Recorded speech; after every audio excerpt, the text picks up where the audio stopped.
you saw Jade have backup with debuting Mercedes Martinez tonight. Yeah. And that was really the difference. Thunder was going at Jade's knee throughout this match, chopping down the bigger, stronger competitor. Very smart approach by the fighter that is Thunder Rosa. We love that. Yep. But if it weren't for that outside interference, it could have been a very different outcome tonight. And so, we get to see a lot of it's controversial, but we're seeing more and more of these finishes that are involving debuts, involving outside interference. Yep. This match, though, was a match that I felt like needed an out because Agreed. the way that they've booked both these characters, you can't afford one of them to really lose clean, and that's okay. I know that sometimes we can say like, oh man, if you get to book the show, then why would you ever book a position or a scenario where one person can't lose and then you have to have a cop out or whatever? But sometimes that happens in wrestling, and it's best for everybody involved. Think about it. Thunder Rosa, even the most diehard Thunder Rosa fans, you'll see Thunder Rosa is very popular on my picks when we get into the 2021 awards. But when we talk about like breakout stars for like Thunder Rosa, certainly feels like she's meant to be a champion. She's felt that way since she's debuted in AEW. On the cusp. But this didn't feel like the title for her, guys. This feel like, even as the most diehard Thunder Rosa fan, I feel like her destiny is to go toe-to-toe with Britt. And Jade, although green, now has even more backup, Mercedes, to pair up with the mind of Mark Sterling, who has shown he's quite shrewd in tonight's episode. But Jade, moving on, this is one of the things you said, Bonds. It presents a perfect scenario for the main event where it's Ruby, who's the true babyface, going against Jade, who's really become a true heel in the landscape of AEW Women's Division. It feels like it plays better off of each other. Even though we're disappointed that Thunder Rosa lost this match, it makes sense in the big picture of the Women's Division, right? Yeah. I mean, here's the thing. And you talked about this, man. Like, the real money feud in this division is Britt Baker versus Thunder Rosa.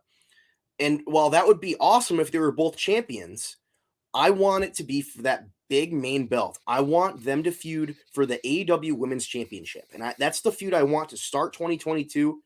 As soon as Britt is done with Riho, I want the next feud to be Thunder. I want that to happen. Get the Jade Cargill feud out of the way, maybe have a rematch between these two. I think that'd be awesome. This was Jade's best match.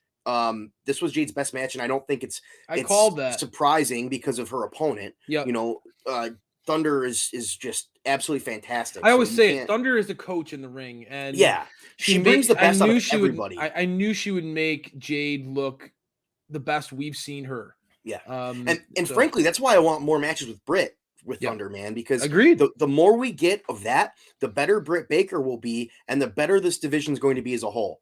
Because I don't think there's a question that Britt Baker is the top dog in this company, and having somebody that can get the best matches out of her in a feud with her will be the best result for this company. That's just how I feel about it. And I think getting Jade a quality win like this, even though there was interference, and having that awesome debut, it's going to make Jade look stronger in the end because she's probably going to be the TBS champion. It's a big deal. That's another belt. And I think that she needs something like that because there's not, other than titles in this division, what is there to go after right now? There's too many names in kind of the middle ground, and there's a lot that needs to be done for them to move up to face somebody like Britt Baker. So having that secondary title with somebody like Jade, who can just dominate people, it's going to be a big moment when she loses. And I don't think that after a match like this, she can lose immediately. I think she needs to win that title, have it for a while, and continue to build the division through beating other people and eventually setting somebody else up to beat her. I think that that's going to be perfect. It's going to work. And I think people that are complaining about Jade now in maybe a month or two won't be complaining anymore. This is how I feel about it. I think that tonight was a big step for her. This is a great match, and she sold it well, man. Like the psychology in this match was what worked. They did a good job telling a story You know, Thunder was chopping at her legs the whole time. And Jade sold that, man. Like, you can't be green and sell it the way she did. She collapsed on her knee multiple times, looked like it was in pain. Like, it was just a good match. The kip up was controversial, but I mean, you can always strike up. There's going to be moments where there's going to be adrenaline and energy that's going to get. And Jade's a show, you know, she's a superstar. She's got to do some of that showmanship stuff. You can't have her wrestle like she's a baby face. I'm really glad to hear you talk this way because, you know, for me, I've been talking about it and it's been somewhat controversial in some of my conversations about this tournament, but I felt like Jade versus Thunder was going to be a huge match for Jade. And it was. And and I was talking about how, you know, Thunder is the type of opponent that is going to be really it's going to be that make or break moment for Jade.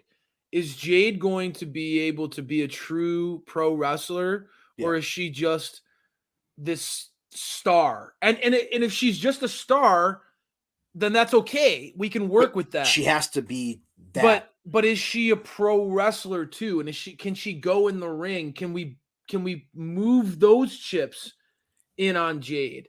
And I think that the Thunder was the test for that because, as you pointed out, Thunder brings out the best in ring, even with our champ. You know, I'm a DMD fanboy, and DMD does not hit the same when she's not going against Thunder. We talk about it over, and it's been a mantra at Dynamite Download since day one. Iron sharpens iron. And so, you know, DMD needs that strength on the other side of Thunder Rosa. And I felt like Jade has been presented in a way where she's been, you know, again, Red Velvet has been her biggest competition, really. No offense to Red Velvet, but when we're talking about growing and establishing yourself as a real player in the AEW's women's division, you gotta have some big wins. You know, big wins. And this is one of those, even though it's controversial, this is one where Jade took everything the Thunder had. She still had some moments in this match that were, when we look back on this match, Jade had some of the stronger, more eye-popping moments of this match. That pump kick that she had to Thunder Rosa where she booted her in the face, it was like Thunder Rosa sold that like she was murdered. It was executed to absolute perfection. Jade's pop-up Samoan drop was executed with pure strength and flawless execution by Jade. So some of these bigger moments in the match, Jade really was emphatic in breaking through. And it's good because Thunder is the type of scrappy competitor who can take the offense that Jade can throw. You know, Jade has had, even when we Roads to the Top, when I watched that show, it was controversial that Jade is so big and so strong that her offense legitimately hurts people. And Thunder is not going to be a complainer when it goes against, when it's like, let's go, bitch. You're like, let's go. So that mentality came through in this match, and I enjoy this back and forth. AEW, the more that they get these types of opportunities where you start to see, okay, there's a potential with a Thunder Jade feud one day, or like we're gonna see this. Where does Ruby and Jade? What's their chemistry like? Could you see a Ruby Jade pro feud down the road? The more you get these opportunities, look at the home run that they've hit with Serena and Shida. You got to keep trying. You got to keep trying and giving these girls opportunities. And that's one of the things I know was always like DMD got a lot of time. Well, now there's some bigger players in the women's division, and let's start seeing if those women can start hitting in segments consistently like Britt. And if they can, that's better for the whole division and company as a whole. And it's only going to make this division feel bigger and stronger. And I think if AEW wants to separate themselves from the competition right now, like we just saw today with Tony Storm news, investing in the women's division makes a lot of sense. So let's go all in, baby. You got a lot of talent on this roster now. Yeah. Keep going. I thought this was a great matchup.